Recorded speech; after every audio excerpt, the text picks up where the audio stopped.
Assalamualaikum warahmatullahi wabarakatuh.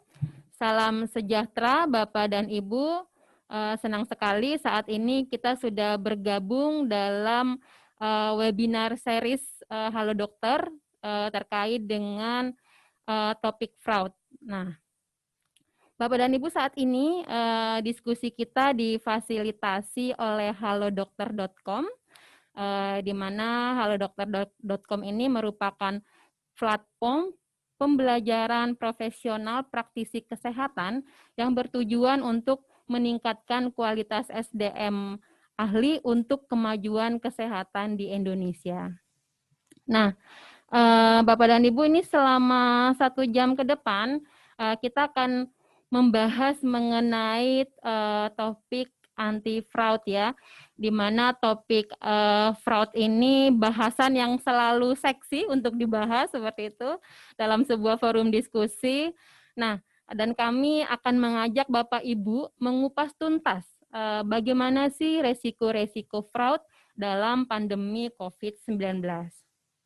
Nah, seperti yang kita ketahui bersama Bapak dan Ibu bahwa penetapan COVID-19 sebagai bencana nasional non-alam secara praktis membuat pemerintah akan melakukan berbagai upaya di segala lini untuk melakukan penanganan. Nah, terutama di bidang kesehatan ya Bapak dan Ibu, termasuk di dalamnya melakukan refocusing, realokasi anggaran, bahkan pengadaan barang dan jasa untuk penanganan COVID-19. Nah, upaya-upaya itu tentunya juga memang menjadi peluang ya Bapak dan Ibu untuk percepatan penanganan COVID. Namun tidak sedikit juga hal tersebut menjadi jalan masuk bagi tumbuhnya niat-niat yang menjurus ke arah fraud. Nah, seperti apa sih risiko-risiko fraud dalam pandemi COVID-19? Saat ini sudah hadir bersama kita Ibu Dr. Anda Reni Kusumawardani. Selamat pagi. Assalamualaikum Ibu Reni. Selamat pagi Bu Andriani. Baik, sehat selalu ya Bu. Alhamdulillah. Baik, sebelum kita masuk pada materi yang akan disampaikan oleh Ibu Reni, saya akan bacakan terlebih dahulu CV singkat dari beliau. Ibu Dr. Anda Reni Kusumawardani, Master Psikologi, menempuh pendidikan S1 Psikologi di UGM, kemudian S2 Psikologi UI, pendidikan Viktimologi TV, atau Tokiwa International Victimology Institute. Nah, beliau beliau juga sebagai pengurus IPK Indonesia Wilayah Jateng sebagai penasehat. Kemudian juga saat ini ya Ibu Reni masih sebagai psikolog di RSUD Cilacap sejak tahun 1993. Kemudian founder konsultan psikologi dan Pusat Kajian Perilaku Kusumawardani, dan saat ini beliau sebagai Ketua Umum PP Asosiasi Psikologi Forensik Indonesia. Nah, seperti itu Bapak dan Ibu CV singkat dari beliau, dan selama kurang lebih 25 menit beliau akan mempresentasikan materinya yang kemudian nanti kita akan diskusikan setelah pemaparan yang disampaikan oleh beliau. Nah, silakan kami persilakan kepada Ibu Reni untuk memaparkan materinya. Silakan Ibu. Terima kasih Bu Andriani. Saya boleh izin bisa share screen ya Bu? Baik, silakan Ibu. Sudah tampak ya Bu ya? Sudah Ibu. Sudah ya, baik. Selamat pagi. Assalamualaikum warahmatullahi wabarakatuh. Waalaikumsalam warahmatullahi Terima wabarakatuh. kasih Ibu Andriani selaku pembuka acara sekaligus di sini sebagai moderator ya Ibu Andriani. Ya. Saya akan mencoba untuk menyampaikan sesuai dengan yang tadi disampaikan oleh Bu Andriani mengenai risiko-risiko fraud dalam situasi pandemi COVID-19 ini. Jadi terima kasih sangat mendapat saya merasa mendapat penghargaan di sini diundang untuk membahas mengenai materi yang tidak pernah usang ya tentang fraud itu dan selalu menarik untuk kita diskusikan. Tadi telah disampaikan tentang saya, maka saya tidak akan mengulang. Jadi fraud. Apa sih fraud itu? Saya akan mengambil di sini definisi yang paling populer, penggolongan yang paling populer, yang paling banyak dipakai sebagai rujukan itu dari ACFA. Fraud itu ada 3 skema. Yang pertama, asset misappropriation. Di sini berarti penyalahgunaan aset. Fraudulent statement, jadi ada manipulatif di sini di dalam statement atau laporan-laporan. Dan juga corruption. Akan lebih banyak pada 3 jenis fraud ini. Meskipun nanti kita juga akan singgung mengenai fraud yang sifatnya unethics. Ada relasi antara fraud dengan perilaku ilegal dan juga perilaku yang tidak etik atau unethical acts. Jadi fraud itu apabila dilakukan oleh seseorang, sebagian besarnya itu sebetulnya berada di dalam definisi perilaku yang tidak etis. Tetapi ada sebagian dari perilaku tidak etis mengenai fraud itu yang merupakan perilaku ilegal. Nah, yang nggak etis itu kayak apa? Kalau kita konteksnya masuk ke dalam situasi fraud ini, banyak sekali kecurangan-kecurangan seperti yang dilakukan karena ada fraud, kemudian ada WFH misalnya. Nah, WFH ini sebetulnya masuknya gantian, tapi ada yang kemudian mangkir. Nah, mangkir ini termasuk bagian dari unethical acts, kecurangan juga yang dilakukan akibat dari banyaknya kebijakan-kebijakan COVID yang membuat para karyawannya itu WFH. Nah, kemudian ada juga penimbunan, ya, nimbun alkes atau seperti masker sempat hilang di pasaran. Itu sebetulnya juga perilaku unetik ya, itu juga merupakan perilaku kecurangan. Tetapi yang akan kita bahas di sini nanti lebih kepada fraud yang didefinisikan oleh ACFA tadi. Nah, kemudian kayak misalnya yang illegal acts, kita dengar beberapa waktu lalu tertangkap tangan oleh KPK ya, penyelewengan bansos. Itu jelas fraud dalam konteks korupsi yang merupakan illegal acts. Jadi memang fraud ini sangat luas, mulai dari hal yang kayaknya sepele dan hanya pelanggaran etik sampai ke pelanggaran hukum atau illegal acts. Kalau di rumah sakit tentunya banyak ya yang berkaitan dengan klaim-klaim BPJS misalnya, atau yang nggak etis itu bawa masker, bawa hand sanitizer milik perusahaan misalnya, itu dibawa ke rumah untuk penggunaan pribadi. Nah, ini termasuk di dalam fraud yang unethical acts. Nah, masalahnya semua fraud itu pasti perilaku yang tidak etis. Nah, etika dari dalam sudut pandang psikologi itu sendiri merupakan sesuatu yang rapuh. Di sini digambarkan seperti telur ya, rapuh sekali. Pada saat kapan orang akan bertahan melakukan perilaku yang sesuai dengan koridor etika, atau pada saat kapan etika ini bisa runtuh ya karena sesuatu hal. Jadi kerapuhan ini tampak dari teori mengenai etika itu sendiri dan banyak kajian mengenai etika itu sendiri. Jadi etika itu kalau kita hitung 100%, ternyata hanya 10% saja orang-orang yang akan bertahan di dalam situasi etis pada saat dihadapkan pada kesempatan-kesempatan.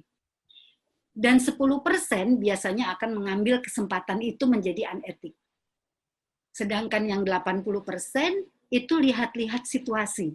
Nah, lihat situasi ini bisa mengarah ke etis, bisa mengarah ke unetik.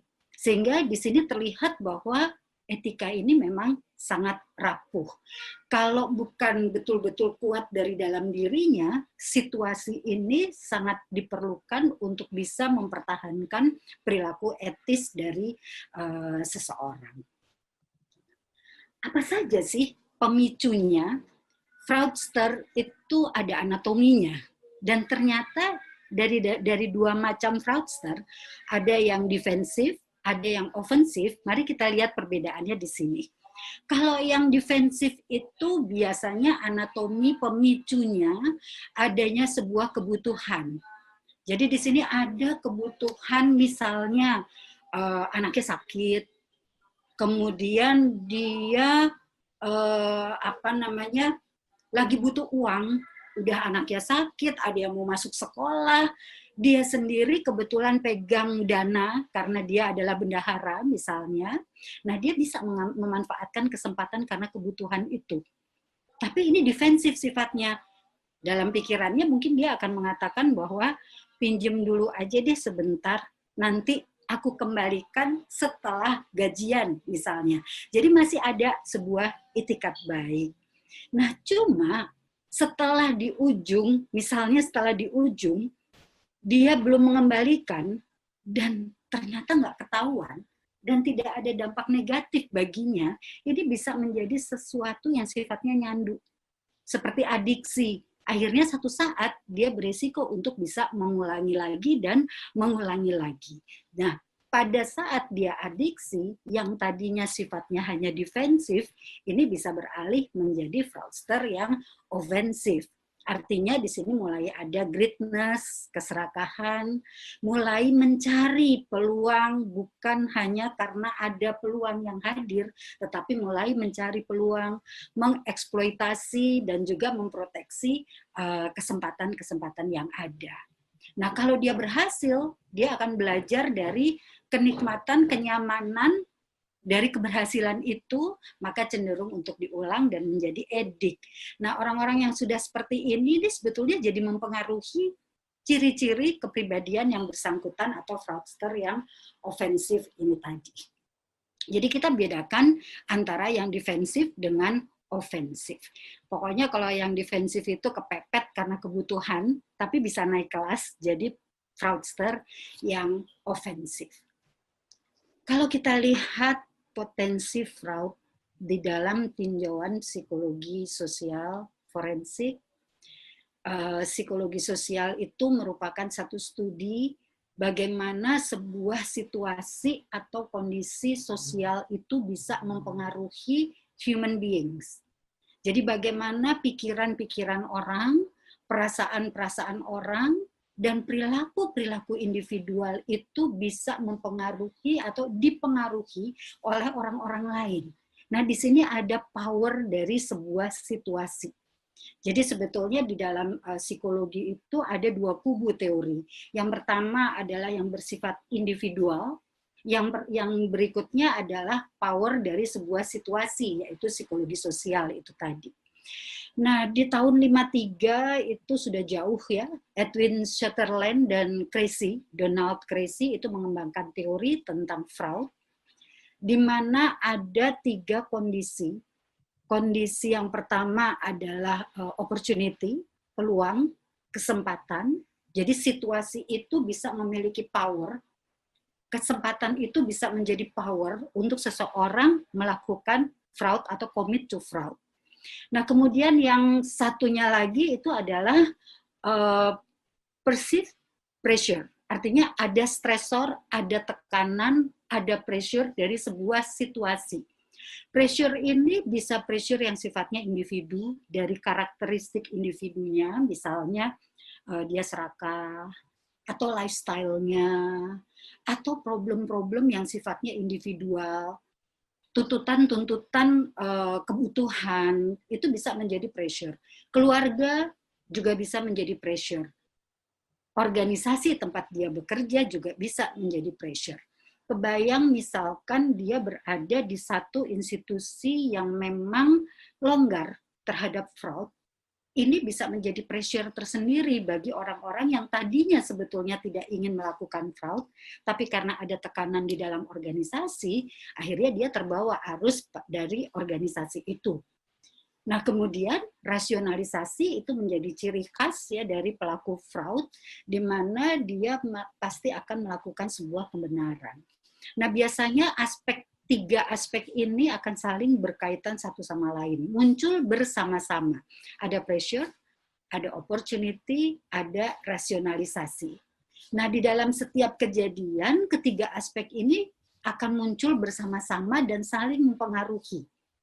Sutherland melihat fraud ini dari pertanyaan kenapa orang melakukan kecurangan atau pelanggaran dalam bentuk fraud, dan mengembangkan teori awal tentang fraud ini, ya, yaitu bahwa perbuatan kriminal seseorang selalu akan dihubungkan dengan situasi lingkungannya yang memungkinkan perbuatan kriminal itu terjadi.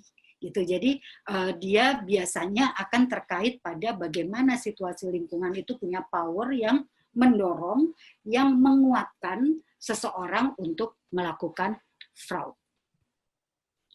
Nah, sekarang kita tahu ada pandemi COVID-19 yang dimulai dari tahun 2019, tapi terasa di Indonesia ini sejak Maret 2020,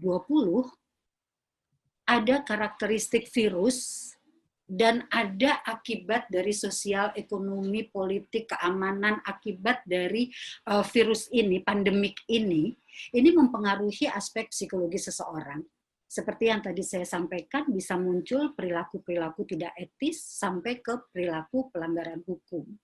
Perilaku mangkir dari pekerjaan, panic buying, tiba-tiba orang begitu ada sebuah kepanikan untuk membeli, sampai-sampai di pasaran nggak ada masker, nggak ada hand sanitizer, itu pada saat awal-awal pandemi. Ada penimbunan barang-barang tertentu karena saking takutnya akan dampak dari dampak sosial ekonomi ya dari pandemik ini, sampai ke penyebaran hoax dan banyak perilaku tidak etis lainnya, sampai ke pelanggaran hukum. Pada saat seseorang di situasi pandemik ini, banyak kemudian institusi, organisasi itu meminta atau membuat satu aturan work from home. Nah, atau dirumahkan, bukan work from home, tetapi terpaksa dirumahkan. Artinya dipecat atau dikeluarkan dari tempat kerjanya.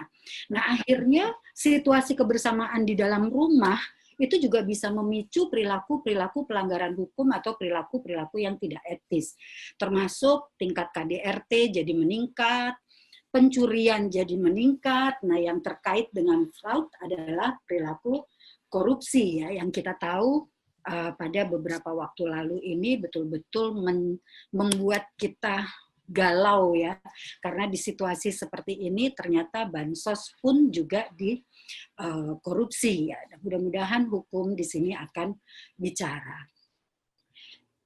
COVID sejak keberadaannya ini dinyatakan sebagai pandemik, ada keputusan Presiden Republik Indonesia nomor 11 tahun 2020 yang tadi disampaikan oleh Bu Andriani tentang penetapan kedaruratan kesehatan masyarakat karena COVID-19.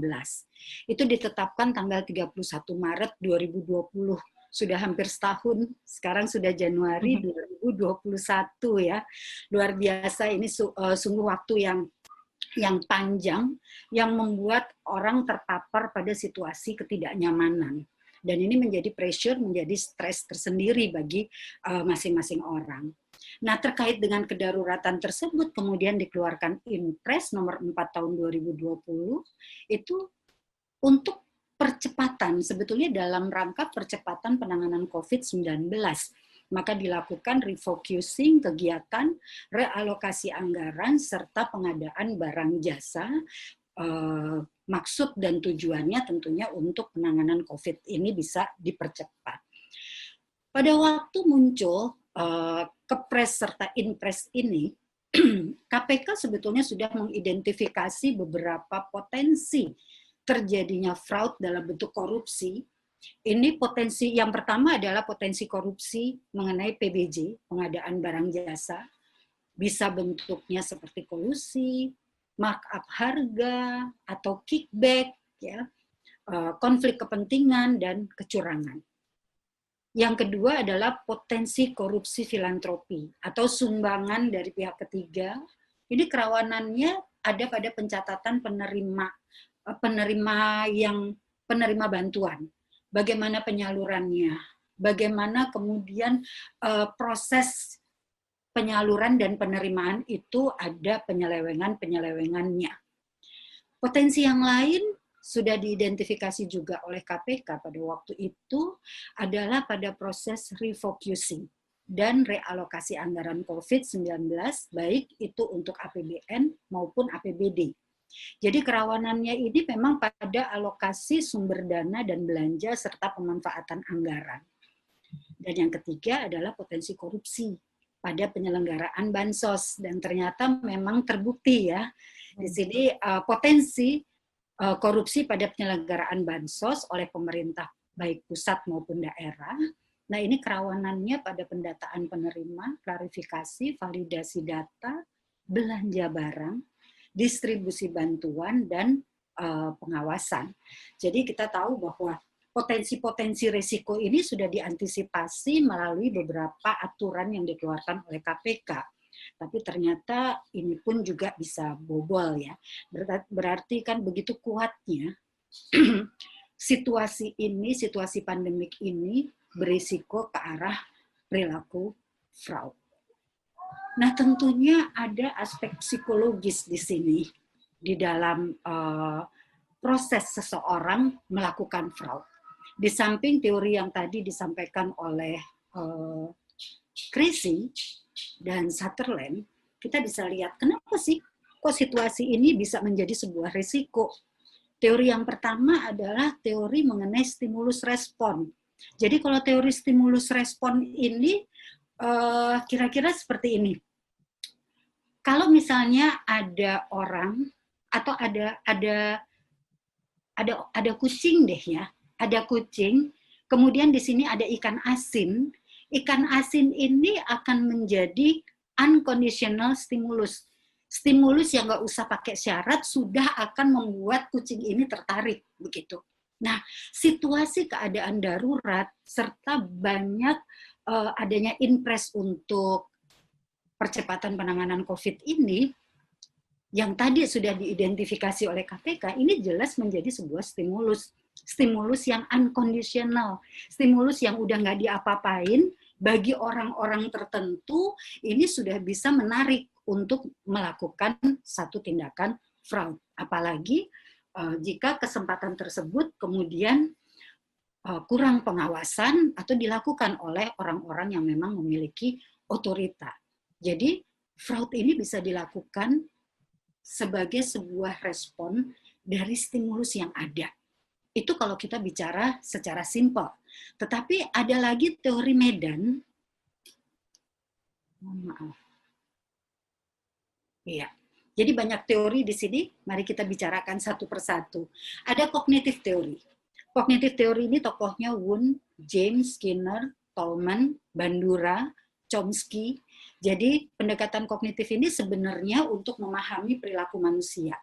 Bagaimana cara manusia menerima, mempersepsi, mempelajari, menalar, mengingat, dan berpikir tentang satu informasi.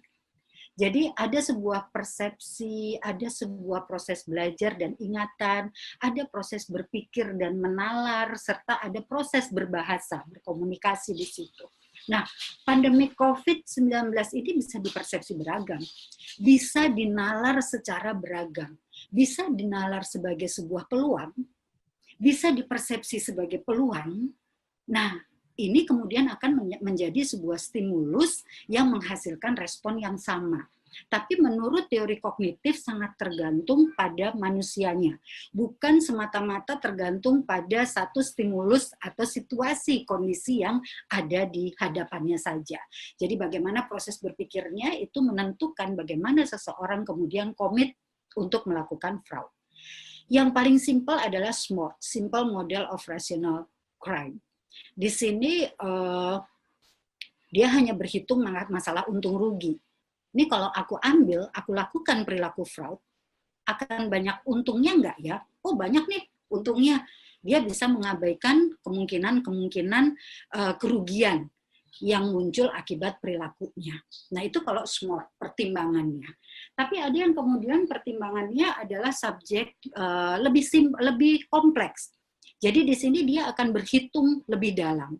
Seberapa keuntungannya kalau saya komit dengan fraud terkait dengan situasi pandemik yang seperti ini.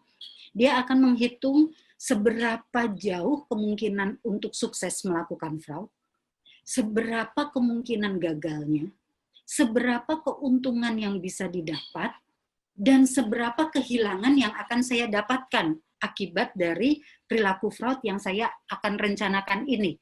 Nah, itu menjadi satu proses kognitif pada diri seseorang. Kalau ternyata kemungkinan suksesnya menurut pemikiran, persepsi, perhitungannya itu tinggi, dan dia sudah membayangkan keuntungan yang besar, kenyamanan yang begitu besar, dan kemudian dia punya satu posisi misalnya, atau dia bersekongkol dengan pihak-pihak sehingga kemungkinan gagalnya, kemungkinan ketahuannya itu kecil, maka dia akan berpikir bahwa kemungkinan kehilangannya juga tidak terlalu besar. Nah, di sini membuat pikirannya, proses kognitifnya itu bisa berisiko membuat orang tersebut melakukan tindakan fraud. Yang berikutnya itu tadi field theory, teori medan dari Kurt Lewin, dari Wheeler, Leslie, dan Brunswick. Di sini dijelaskan bahwa perilaku itu muncul akibat totalitas fakta yang hidup berdampingan. Jadi fakta-fakta yang hidup berdampingan ini bisa membentuk satu medan yang dinamis, bahwa situasi pada bagian manapun dari bidang kehidupan itu akan saling bergantung pada setiap bagian lainnya. Jadi di sini tingkah laku itu bergantung pada kehidupan dia, masa lalu dan masa depannya. Tetapi pada saat seseorang mengambil keputusan untuk melakukan fraud, biasanya situasi lingkungan yang lebih mempengaruhi dirinya adalah lingkungan saat ini, bukan masa lalu atau masa depannya. Nah, di sini akhirnya jika dikombinasikan dengan teori kognitif tadi, menjadi bisa memperkuat ya kemungkinan risiko perilaku fraud seseorang. Kalau Watson, Skinner, dan Hull itu menyampaikan bahwa tergantung pada reinforcement-nya juga. Jadi tindakan yang dilakukan itu merupakan sesuatu yang diharapkan untuk mencapai sesuatu yang diharapkan. Apabila kemungkinan ini mendapat penguatan dari lingkungannya, maka dia akan belajar untuk bisa melakukan tindakan yang dianggap menguntungkan karena dikuatkan oleh lingkungan tadi. Jadi di sini ada law of effect. Kita lihat, orang-orang itu akan melihat, kita semua akan melihat. Kalau kita melakukan fraud, itu efeknya seperti apa ya? Oh ternyata dia belajar. Selama ini orang yang melakukan fraud sampai level korupsi yang sangat besar kerugiannya untuk negara, itu saja ternyata hukumannya hanya rendah kok. Dan itu saja masih bisa dadah-dadah kok, misalnya di TV, dan dia masih bisa pencitraan kok, gitu ya. Dan kemudian hukum belum tegak juga. Nah, ini menjadi efek yang dipersepsi efeknya positif, gitu. Jadi, nggak ada efek negatif ya. Padahal ada satu proses pembelajaran pada saat sesuatu berefek positif, biasanya orang cenderung mau untuk melakukannya. Tapi pada saat sesuatu itu berefek negatif, biasanya cenderung untuk ditinggalkan. Jadi di sini ada hukum-hukum belajar perilaku yang membuat seseorang berisiko untuk melakukan atau tidak melakukan fraud.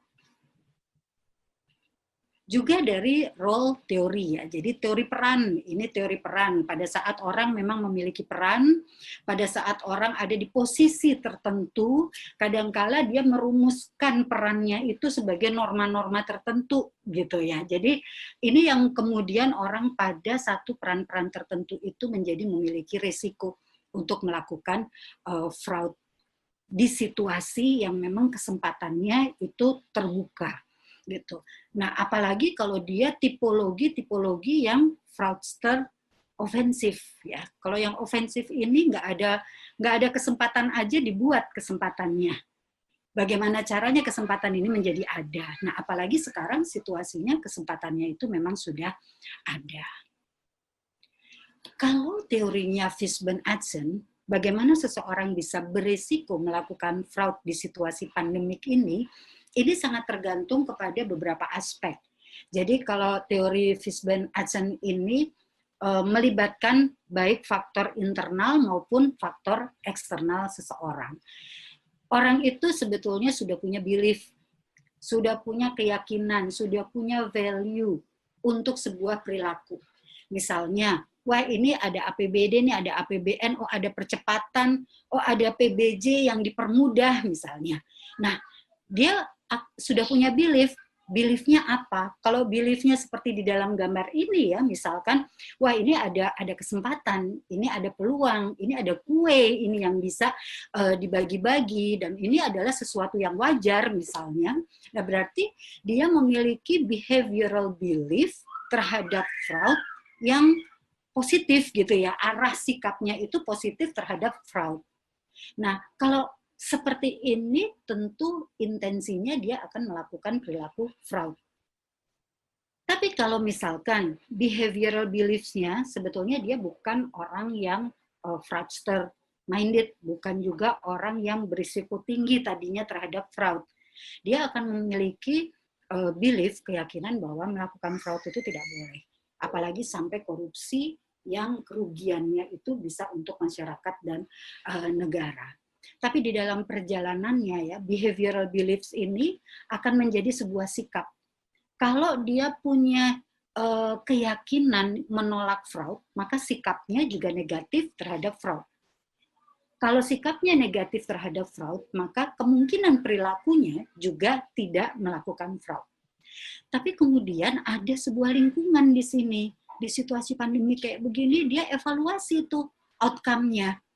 Nah, evaluasi ini bisa merubah belief-nya, yang kemudian bisa merubah sikapnya, sehingga intensinya bisa berisiko ke arah fraud. Misalnya ada sistem yang nggak bagus, nggak ada pengawasan yang cukup, karena semuanya dianggap sebagai sebuah situasi darurat. Nah, di sini kemudian menjadi sebuah relative importance of attitudinal and normative factors. Artinya norma-norma tadi kemudian menjadi relatif bagi dirinya. Apalagi kemudian wah ada materi yang menguntungkan, risikonya kecil. Nah di sini akhirnya bisa merubah sebuah sikap, merubah intensi perilakunya dan bisa komit dengan fraud. Jadi risiko-risiko itu bisa muncul dari dalam dirinya, bisa muncul dari luar dirinya, tetapi kebanyakan adalah menurut Fishburne-Atson interaksi dari luar dan dari dalam dirinya. Intinya di sini ada normative belief. Kalau normative belief-nya ini mendukung, kemudian ada motivasi untuk memenuhi, ya, untuk comply, di sini akan menjadi sebuah norma subjektif. Norma subjektif ini yang akan menjadi intensinya dan kemudian menjadi perilakunya. Kita tahu selama ini budaya konsumtif ya subur sekali, apalagi sejak belanja itu bisa belanja online, bahkan di situasi sekarang orang-orang sudah sulit untuk belanja offline. Budaya konsumtif ini juga ternyata kan tidak surut ya, justru dimudahkan dengan hanya klik dia bisa belanja kemana-mana dengan mudah. Kurangnya budaya malu, tuntutan keluarga ini bisa menjadi stresor tersendiri yang kemudian bisa merubah yang tadinya normanya mungkin positif itu bisa bergeser menjadi sikap yang kurang positif terhadap norma, artinya menjadi positif terhadap fraud, dan ini menjadi risiko seseorang melakukan fraud. Nah, kalau teori of planned behavior di sini sebetulnya merupakan ringkasan ya, evaluasi dari teori yang sebelumnya. Di sini dikemukakan oleh Hudson dan Madden bahwa attitude to behavior, subjective norm, perceived behavioral control, jadi ada atau tidaknya kontrol, pengawasan, hukum, dampak, ini bisa berkombinasi yang kemudian membentuk satu kecenderungan perilaku seseorang.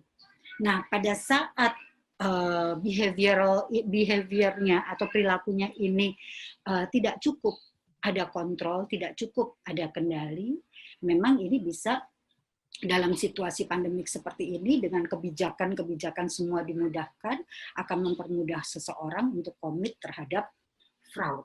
Jadi ini adalah beberapa teori ya mengenai kenapa seseorang melakukan fraud. Kalau yang tadi banyak sekali kita bicara tentang kekuatan sebuah situasi, kekuatan sebuah lingkungan yang mengakibatkan seseorang itu kemudian komit untuk melakukan fraud.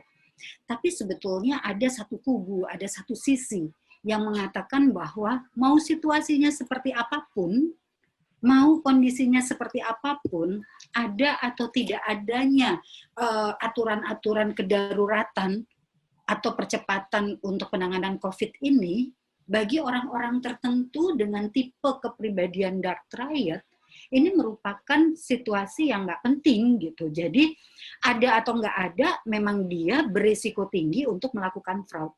Nah, pada orang-orang dengan tipe kepribadian dark triad ini adalah sisi gelap ya dari seseorang yang apabila ini sudah dimiliki oleh seseorang, kemudian sekarang ada situasi pandemik, nah ini orang yang paling berisiko untuk melakukan tindakan fraud. Mulai dari yang hanya masalah etika sampai yang masalah hukum gitu ya, pelanggaran hukum. Jadi kemungkinan kejadian adanya tipe dark triad ini ternyata lebih besar pada kalangan eksekutif. Nah, ini yang karena kebanyakan orang-orang dengan dark triad ini pada saat berada di posisi eksekutif, dia ini biasanya memiliki ciri-ciri yang memang seperti manajer sukses. Kecerdasannya baik, sangat manipulatif, sehingga orang-orang ngelihat gitu tuh kayaknya orang ini baik-baik saja. Apalagi bicaranya ya sebagai orator, begitu dia bisa mengatakan bahwa seolah-olah dia itu seseorang yang bermoral dan sangat menjaga etika gitu ya. Tapi dark triad ini diam-diam bisa sangat berisiko. Jadi ini sangat-sangat manipulatif begitu. Apa aja sih dark triad itu? Dark triad itu ada 3. Yang pertama itu narcissism, yang kedua Machiavellianism, yang ketiga psikopati. Di antara ketiga kepribadian dark triad ini yang paling bahaya itu adalah psikopat. Psikopat yang begitu bisa melakukan sesuatu tanpa mempertimbangkan perasaan atau empati ya dengan orang lain. Machiavelli ini kebanyakan lebih diterima di dalam perusahaan daripada 2 tipe lainnya. Karena orang-orang dengan Machiavelli ini orang yang enak buat diajak ngobrol, pinter banget dia berbicara, memiliki keterampilan berkomunikasi yang sangat baik, dan biasanya dia mampu untuk meyakinkan orang lain dengan pandai begitu ya. Nah, kemudian prevalensi kepribadian dark triad ini memang lebih banyak di kalangan eksekutif daripada masyarakat umum. Ya karena kepandaiannya sehingga dia memiliki peluang lebih tinggi, lebih besar untuk menjadi pemimpin atau menjadi eksekutif. Kalau tadi sudah ya, intinya narsisisme dan Machiavellianism serta psikopati ini ketiganya orang-orang yang sama-sama manipulatif. Kalau narsisis ini dia seolah-olah memiliki hak ya, memiliki hak atas sesuatu yang hadir di dalam kehidupannya begitu. Jadi orang lain juga harus memahami dia. Kalau psikopat itu bisa ke arah sadis bahkan ya, tidak ada empatinya. Kalau Machiavellianism itu orang-orang yang sangat manipulatif. Meskipun semuanya di ketiganya itu manipulatif, Machiavellianism ini yang seringkali lebih diterima di dalam keseharian seseorang.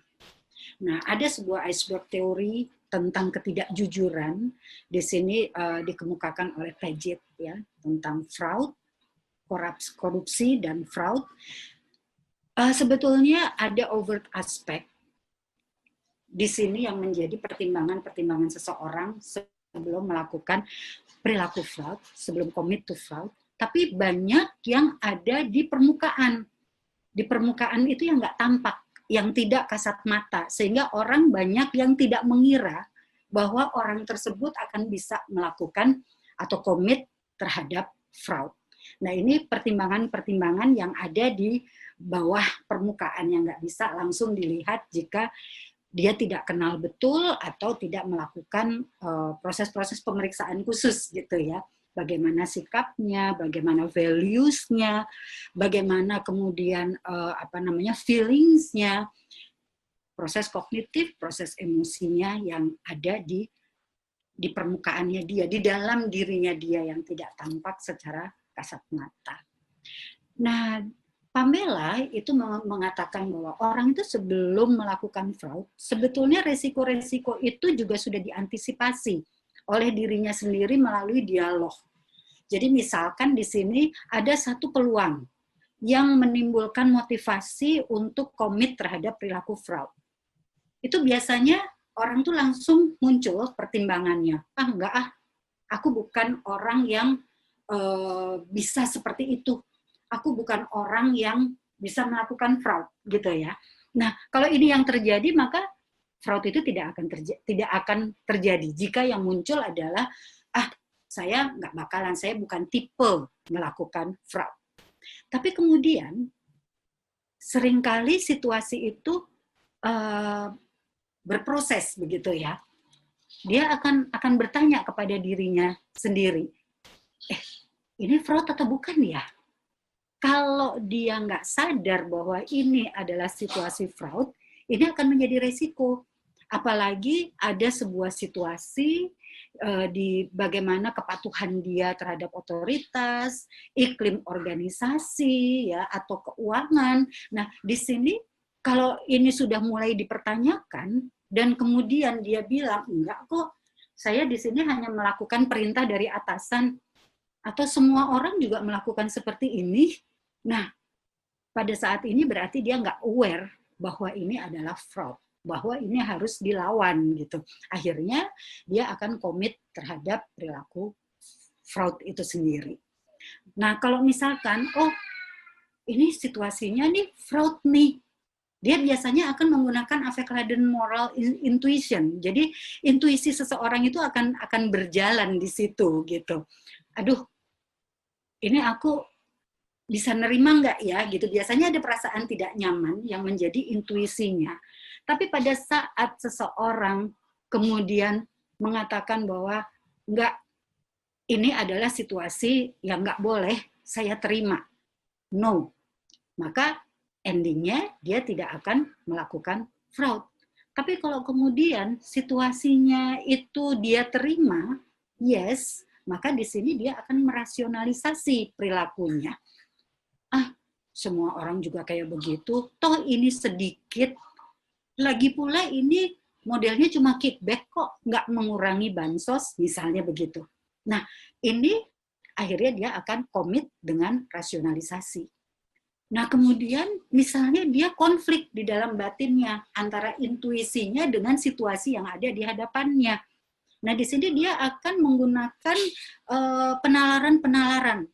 Mulai dari penalaran moral, bisa masuk situasi seperti yang tadi saya sampaikan, dia bisa SMART, Simple Model of Rational Crime, untuk menalar, atau teori Medan tadi, jadi dia mempersepsikan dulu, dia memahami dulu sedemikian rupa situasinya, atau dia berhitung yang lebih dalam, ini keuntungannya seberapa, apakah akan berhasil atau gagal, kemungkinan kegagalannya besar atau kecil, kemungkinan saya kehilangan banyak hal ini besar atau kecil. Nah, ini akan menjadi sebuah pertimbangan. Kalau kemudian pertimbangan-pertimbangannya itu memenangkan untuk perilaku fraud, oh nggak apa-apa kok, ini keuntungannya akan tinggi, kemungkinan ketemunya juga kecil, atau mungkin dia melihat dampaknya juga nggak terlalu besar gitu ya. Ini mumpung ini ada situasi seperti ini, maka dia akan komit terhadap fraud itu sendiri. Jadi kalau misalkan dia mengalami satu situasi yang nggak enak, dia sudah komit ke fraud, biasanya secara manusiawi itu ada rasa tidak nyaman, ada perasaan bersalah. Nah, kemudian dia akan melakukan perilaku-perilaku untuk mentoleransi perasaan-perasaan negatif yang muncul itu tadi. Entah kemudian dia menyumbangkan sebagian dana yang didapatnya untuk kepentingan yang sepertinya baik, bangun masjid misalnya, membantu orang-orang yang sedang bencana misalnya, padahal itu adalah dana yang didapatkan dana fraud ya, akibat dari perilaku fraudnya itu tadi. Atau kalau ketidaknyamanan itu tidak bisa dia terima, tidak bisa dia atasi, bisa saja dia kemudian membuat sebuah pengakuan ya bahwa saya sudah melakukan fraud begitu. Jadi ada juga yang kemudian self afirmasi, cleansing myself, change my attitude. Jadi dia kemudian kelihatan jadi sangat baik, kelihatan jadi seperti religius, itu untuk membersihkan diri aja sebetulnya. Tapi apapun itu dia komit terhadap fraud. Jadi perjalanan untuk seseorang secara psikologis melakukan fraud itu pasti ada sebuah perhitungan pergumulan batin di dalam dirinya sampai pada akhirnya seseorang itu melakukan fraud. Tapi sekali lagi ada triangle itu yang memang perannya sangat besar, dan situasi pandemik ini risiko tinggi terhadap sebuah peluang, risiko tinggi terhadap sebuah pressure, dan risiko tinggi untuk seseorang kemudian melakukan pembenaran atau rasionalisasi. Sehingga memang situasi pandemik ini menjadi sangat berisiko terhadap kemungkinan terjadinya fraud. Mungkin orang akan bilang, kok tega sih ya, kok bisa sih di dalam situasi seperti ini orang justru melakukan tindakan seperti itu, gitu. Masalahnya bukan masalah kok tega, kok bisa, tapi karena memang ada sesuatu yang tersaji di hadapannya, ditambah dengan satu situasi moral dan satu dialog psikologis, satu dialog batin dari orang tersebut yang kemudian memungkinkan orang itu melakukan fraud. Artinya justru situasinya itu memang situasi yang lebih berisiko di dalam situasi pandemik gitu. Maka ada teori yang epidemiologi kriminal ya. Jadi adanya epidemik apalagi pandemik itu pasti dekat dengan perilaku fraud. Karena di situ pasti banyak uang yang beredar, banyak kemudahan yang dilakukan gitu ya untuk sebuah proses penyaluran dana atau pengadaan sesuatu barang. Gitu. Jadi justru memang pandemik ini lebih berisiko dibanding tidak ada pandemi. Nah, apakah ada ciri-ciri yang menonjol atau profil dari fraudster?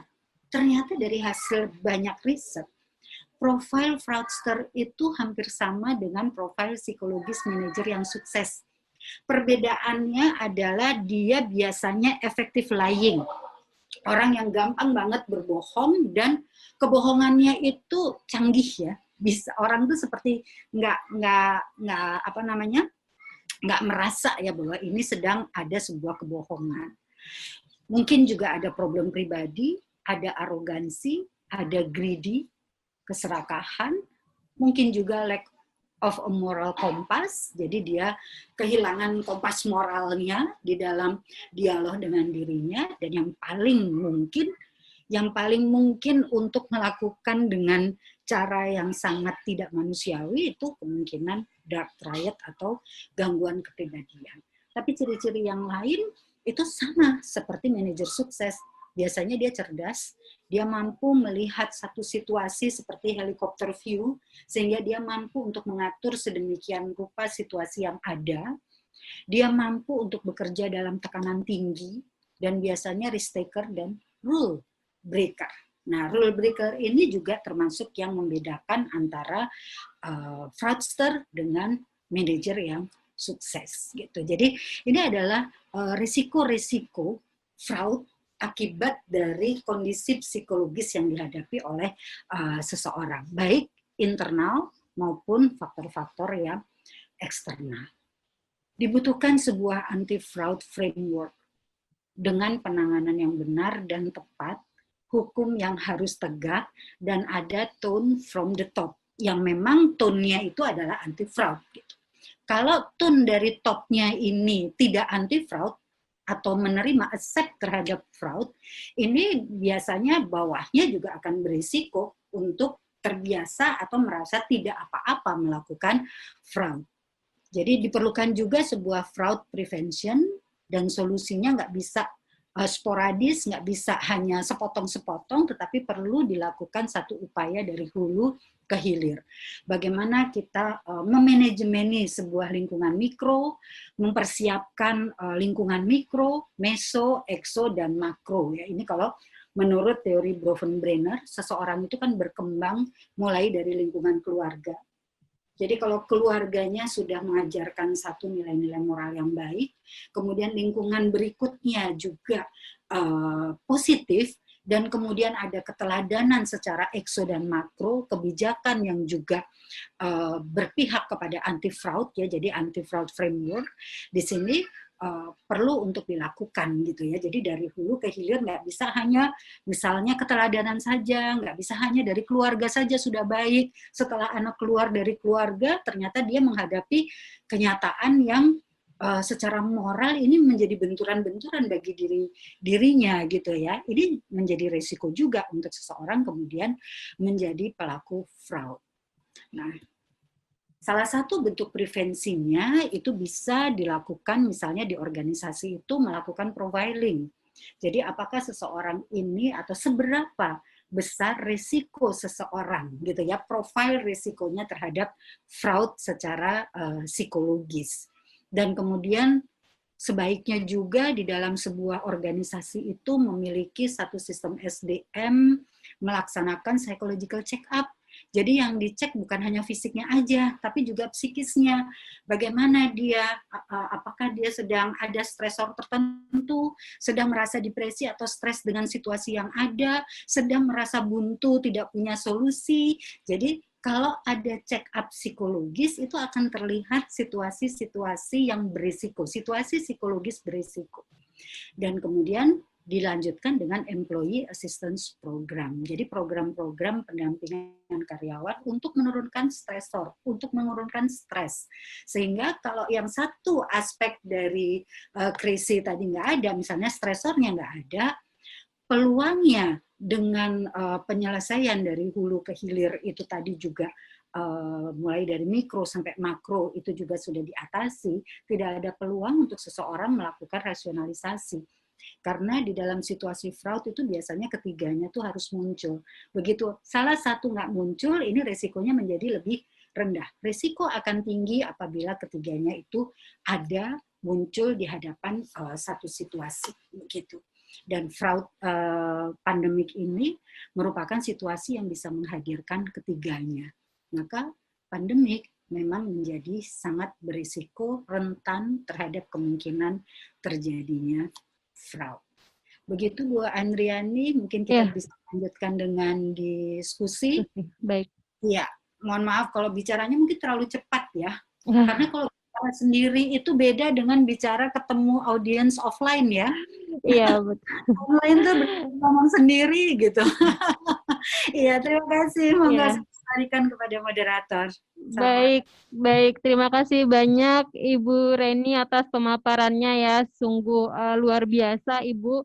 Ini kita dihadapkan ditampakkan beberapa aspek-aspek apa saja sih yang dapat mendorong terjadinya fraud ya.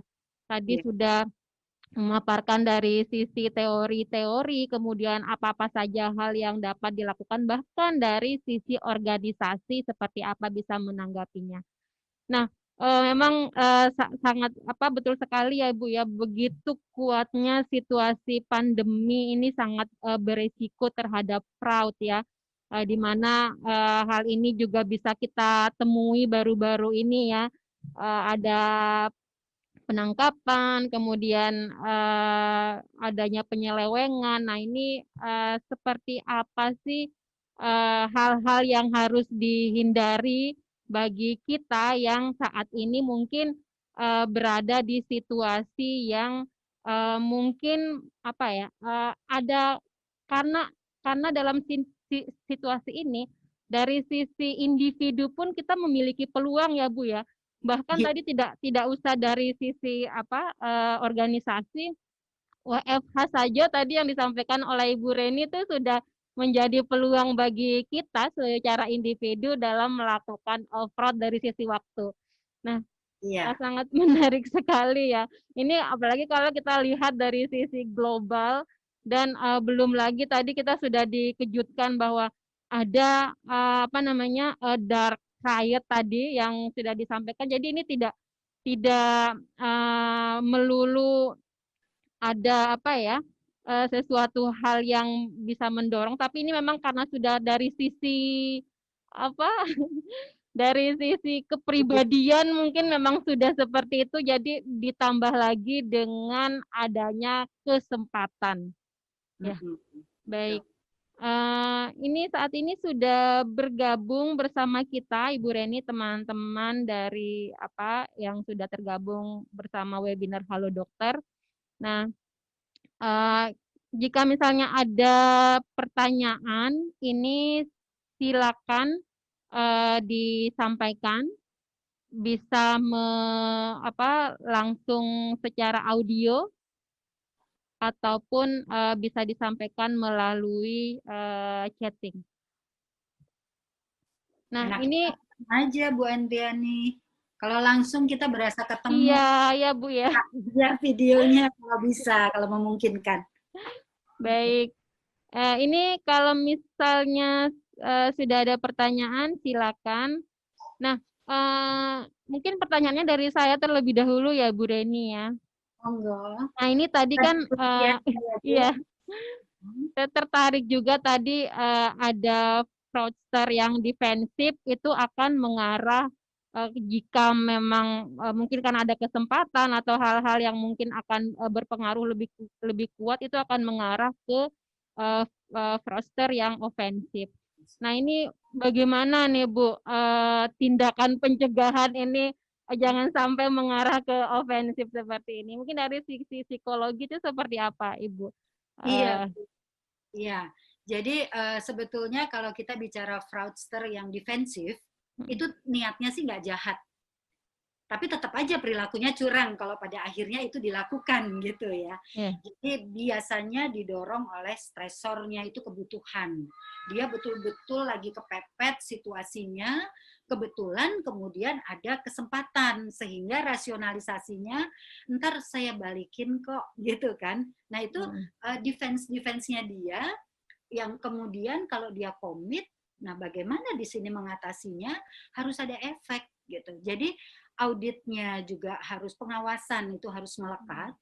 Jangan sampai di sini kemudian lolos dari audit gitu. Kalau ini lolos, nggak ada pengawasan, dampaknya pada akhirnya tidak ada dampak buruk dari perilaku fraudnya. Nah, tidak ada dampak buruk ini pada fraudster yang memang pada dasarnya dia punya kecenderungan gampang terpengaruh, ini bisa menguatkan perilaku fraudnya. Tapi nggak semuanya seperti itu. Semuanya akan tetap bertahan di dalam situasi saya adalah orang yang bermoral yang tidak akan melakukan ini. Kalaupun kemarin saya lakukan, itu adalah situasi yang kepepet gitu. Nah, masalahnya kan kita balik lagi ke etika tadi. Dari 100%, itu 10% aja kan yang akan kekeh dengan etikanya. 10% bahkan dia bisa melakukan yang unetik. Nah, yang 80% ini sangat tergantung pada situasi. Nah, fraudster defensif ini termasuk yang 80%, tapi kemudian kepleset ke arah fraud gitu. Nah, kalau dia tidak ada dampak negatif, memang ini akan menjadi peluang baru untuk yang bersangkutan melakukan tindakan itu di kemudian hari lagi berulang dan berulang. Nah, biasanya kalau berulang juga berhasil, itu juga akan naik kelas.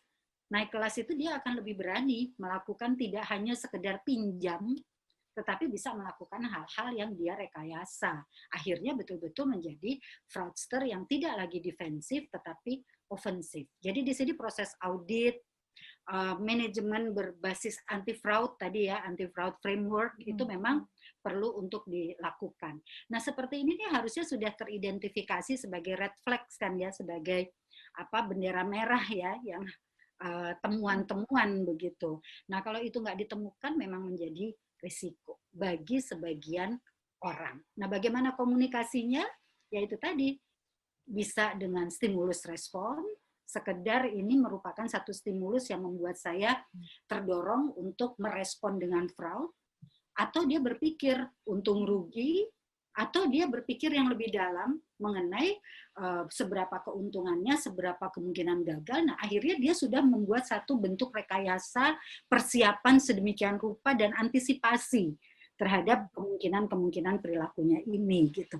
Nah, ini satu-satunya dengan manajemen yang bersih, dengan pengawasan yang melekat dan memberlakukan anti fraud framework ya. Jadi memberi dampak terhadap orang-orang yang melakukan fraud.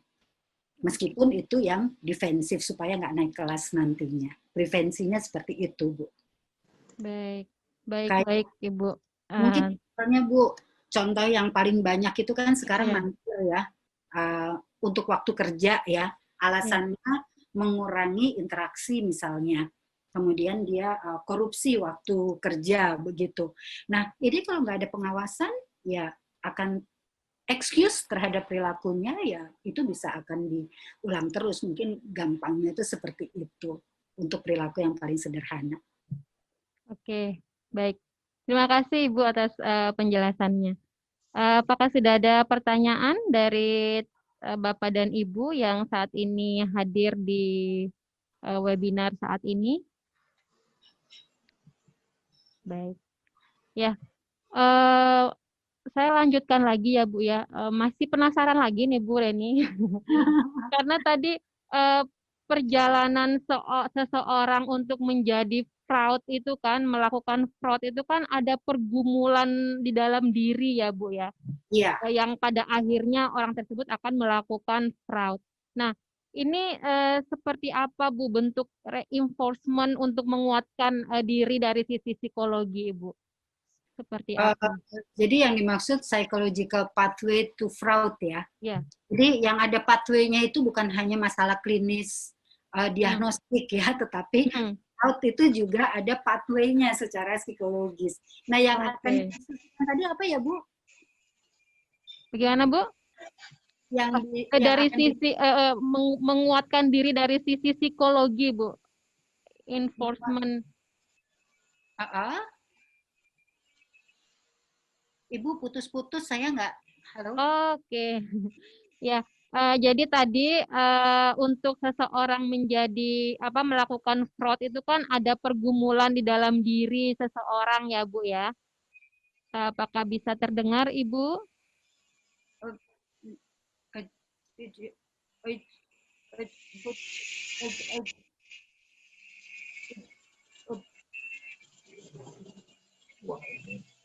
Oke, sepertinya mungkin dari koneksi internetnya ada kendala ya, Bu ya. Halo? Ya. Terdengar ya, mungkin saya coba tutup video. Ya. Ya. Mudah-mudahan ini, Bu, tadi saya nggak bisa menangkap, Bu. Oke. Ibu. Iya. Maaf. Ya, baik Ibu. Untuk ya saya ulangi lagi ya Bu ya pertanyaannya. Ini tadi kan disebutkan bahwa untuk melakukan fraud itu tidak terjadi begitu saja ya Bu ya. Ada pergumulan di dalam diri seseorang. Nah, yang menjadi pertanyaan saya, nah ini seperti apa reinforcement-nya untuk menguatkan diri dari sisi psikologinya Bu untuk tidak melakukan fraud ini dari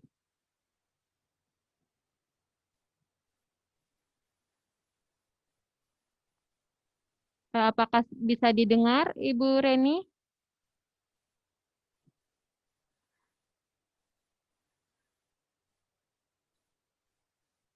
Halo?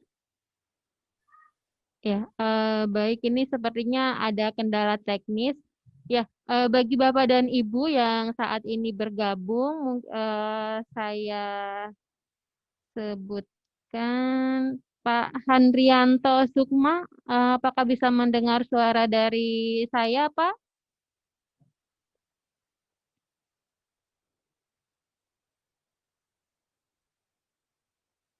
Baik. Tadi sudah banyak sekali ya beberapa informasi-informasi ilmu yang sudah disampaikan oleh Ibu Reni. Mungkin ada yang ingin ditanyakan itu bisa disampaikan nanti karena saat ini Bu Reni masih belum bisa tergabung di line Zoom kita, bisa menyampaikan terlebih dahulu pertanyaannya di line chat ya. Ya, baik. Saya kelempar ini tadi ya. Bagaimana Ibu? Maaf, ini tadi saya kelempar, Bu. Oh, kelempar kemana, Bu? Iya nih, kelempar ke antah berantah tadi. Masuk ke hutan di belakang sepertinya, Bu. Tethering ini, Bu. Kelihatannya wifi-nya agak banyak yang Iya, pakai. Iya, iya, baik, Bu. Jadi, mengenai psychological pathway to fraud itu, bagaimana mengatasinya gitu ya, Bu ya? iya, Ya, karena dalam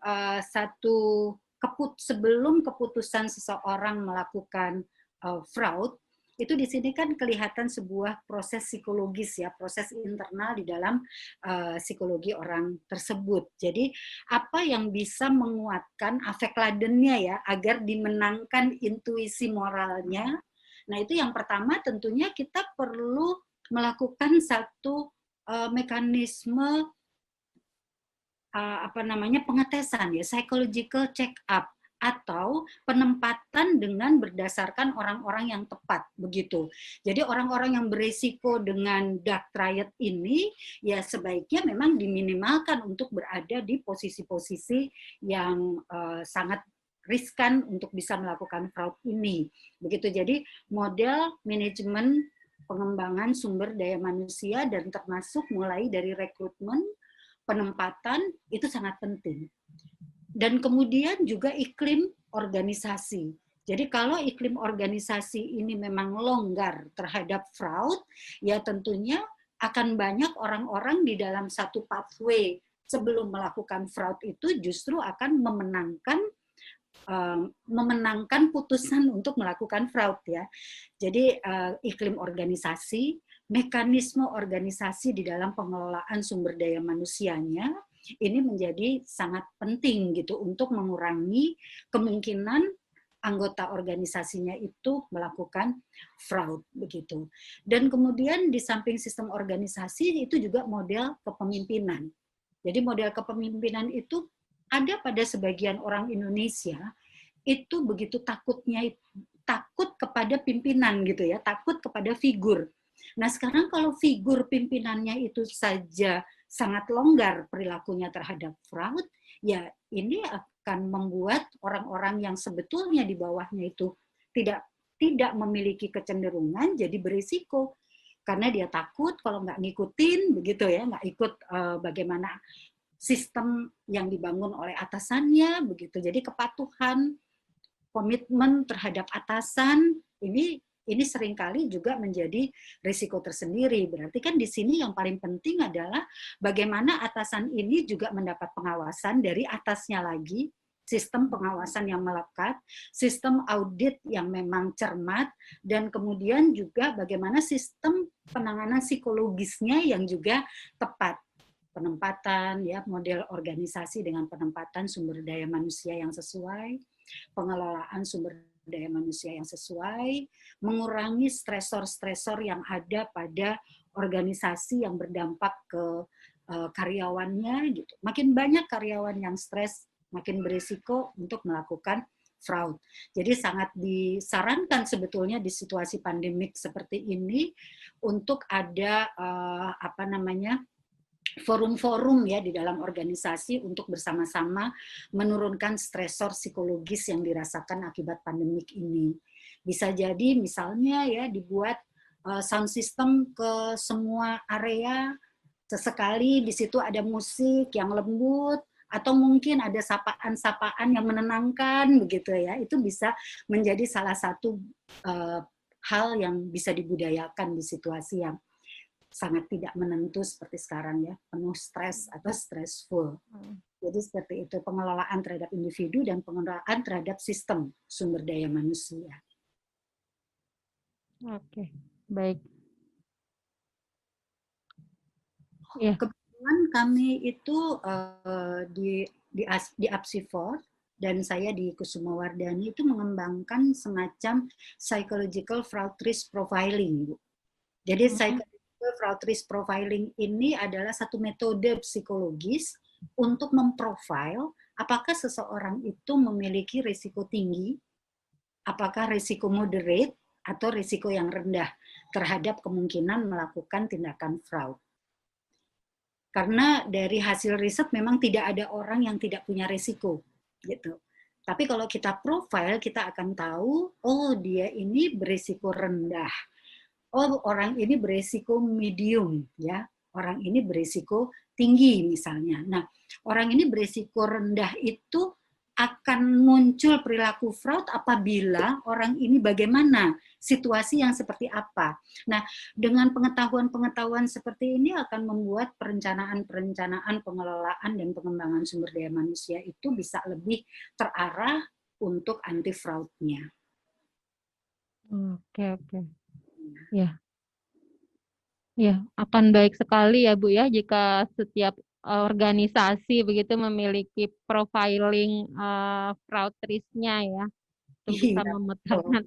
Nah, tapi untuk menerapkan hal seperti itu ada tantangan nggak Bu? Itu yang mana Bu? Ininya untuk menerapkan fraud risk profilingnya tadi. Oh. Ataukah itu sudah pernah disosialisasikan ataukah sudah mungkin pernah ada disampaikan di beberapa forum-forum mungkin ya Bu ya? Iya. Iya. Adakah tantangannya? Sudah ada beberapa institusi yang melakukan itu, jadi memprofile justru eselon 1-nya itu diprofile, eselon 2-nya diprofile, sehingga pada saat penugasan-penugasan itu kombinasinya jangan sampai kombinasi yang menambah risiko begitu, tapi meminimalisir kemungkinan risiko. Nah, kalau mengenai sosialisasi sebetulnya ya memang agak kurang sosialisasi ya. Tapi terbatas kami terus juga sih melakukan pada forum-forum ilmiah seperti ini. Gitu. Kalau tantangannya komitmen manajemen untuk memang melaksanakan profiling ini atau tidak gitu ya. Pada komitmen karena pastikan di situ akan ada anggaran yang harus dialokasikan. Nah, sekarang ini menjadi prioritas atau tidak bagi organisasi tersebut. Iya, betul. Sebetulnya jika ini dijadikan prioritas, manajemen akan punya profil dari masing-masing karyawannya begitu. Khususnya mengenai risiko fraud. Ya. Baik. Aduh, tambah menarik ya Bu ya diskusinya ya. Ya, bagaimana Bapak dan Ibu yang saat ini sudah bergabung, sudah bersama kita ya, pakarnya ini sangat tepat sekali jika Bapak dan Ibu ini mencoba menanyakan hal-hal yang mungkin Bapak dan Ibu alami di tempat kerja masing-masing ataupun dialami secara pribadi ya. Silakan. Saya masih banyak pertanyaan ya, tapi ini waktu kita sampai 10.30 ya Bu ya. Iya, sekarang kita tinggal 2 menit lagi. Ya, tinggal 2 menit lagi. Sebelum kita, sepertinya belum ada pertanyaan Ibu Reni, Ya, namun kami apa ya, sangat ini sekali ya, karena waktu kita memang sudah eh, sebentar lagi selesai. Karena belum ada pertanyaan juga, Ibu Reni, saya mohon mungkin ada closing statement mungkin sebelum kita tutup diskusi kita untuk hari ini. Silakan, Ibu. iya. Mm-mm. Terima kasih Bu Andri. Jadi sebenarnya fraud ini tidak, kalau kita bicara mengenai sisi manusia, memang berita buruknya itu tidak mungkin akan hilang, begitu ya. Karena di dalam diri manusia itu pasti punya kebutuhan. Di dalam diri manusia itu ada it, atau sesuatu yang dibawa dari lahir, yang isinya itu maunya dipenuhi gitu ya, maunya pleasure, prinsipnya itu prinsip pleasure, sehingga muncullah kebutuhan-kebutuhan di dalam diri manusia, dan kebutuhan itu selalu meningkat begitu. Jadi kalau kebutuhan di level yang ini sudah terpenuhi, pasti dia ingin di level yang lebih tinggi. Nah, karakteristik manusia yang beresiko ini perlu untuk diperhatikan oleh organisasi gitu, sehingga langkah-langkah prevensi dari hulu, dari hilir ke hulu atau dari hulu ke hilir ini menjadi sangat urgent ya, mulai dari perencanaan pengadaan sumber daya manusia. Sebaiknya dipilih dengan profil yang paling minimal kemungkinan melakukan fraud, kemungkinan memiliki risiko dark triad itu tadi. Kemudian setelah penerimaan, bagaimana sistem pengelolaan sumber daya manusia ini, pengembangannya begitu ya. Jadi mengurangi kemungkinan stresor-stresor, memberikan iklim organisasi yang positif, betul-betul komit dari top ya, tone-nya itu adalah tone yang anti fraud, sehingga hal-hal yang kecil itu bisa segera diantisipasi, dan apabila itu terjadi bisa segera dilakukan penanganannya agar tidak berlanjut menjadi satu budaya di dalam organisasi tersebut. Dan tentunya di luar itu semua yang paling penting adalah bagaimana diri kita sadar, aware, dan alert, waspada terhadap segala kemungkinan kebutuhan dari dalam dan peluang yang muncul dari luar diri kita. Terutama di saat pandemik seperti ini, stresornya memang sangat tinggi, sehingga peluang melakukan fraud itu juga menjadi ikut-ikut meningkat.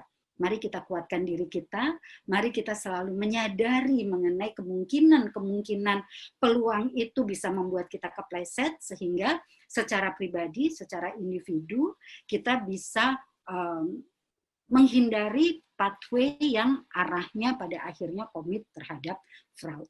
Selamat menghindar dari kemungkinan perilaku fraud. Kalau kita bersama-sama, insya Allah kita bisa. Terima kasih, itu Bu Andriani. Baik, baik. Terima kasih banyak Ibu Reni. Semoga kita semua terhindar ya dari risiko-risiko fraud. Nah, Bapak dan Ibu sudah banyak sekali beberapa apa ya, ilmu pengetahuan yang sudah kita terima hari ini, dan semoga apa yang sudah disampaikan oleh Ibu Reni tadi selaku narasumber kita pada webinar series yang pertama ini dapat menjadi eh, panduan kita ya untuk hati-hati terhadap fraud, karena dari sisi disampaikan tadi resiko-resikonya seperti apa, dan tadi juga sudah disampaikan ya, tidak hanya resiko-resiko tapi bagaimana cara kita untuk menghindari fraud juga sudah sangat jelas disampaikan ya, baik dari sisi pribadi kita maupun dari sisi organisasi. Nah, Bapak dan Ibu, bagi Bapak dan Ibu yang belum bisa bergabung saat ini, kami arahkan Anda, Bapak dan Ibu, untuk bisa menerima materi yang sudah disampaikan oleh narasumber kita di website halodokter.com. Nanti pada kanal tersebut Bapak dan Ibu bisa mengulang kembali video dari webinar kali ini maupun materi yang sudah disampaikan oleh narasumber. Nah, terima kasih telah mengikuti webinar series Halo Dokter dengan judul Risiko-risiko fraud dalam pandemi COVID-19. Nantikan lagi seri webinar bertema fraud selanjutnya yang akan kita laksanakan 2 minggu ke depan. Tentunya nanti dengan topik-topik yang sesuai dengan kondisi saat ini yang terkait dengan fraud. Saya ulangi lagi untuk mendownload materi webinar silakan di website halodokter.com. Terima kasih banyak Ibu Reni atas waktunya sudah berdiskusi bersama kita. Sampai berjumpa lagi Ibu pada kesempatan ke depannya, insya Allah semua kita dalam keadaan sehat. Amin. Amin. Terima kasih Bu Andriani. Assalamualaikum Baik. warahmatullahi wabarakatuh. Waalaikumsalam warahmatullahi wabarakatuh.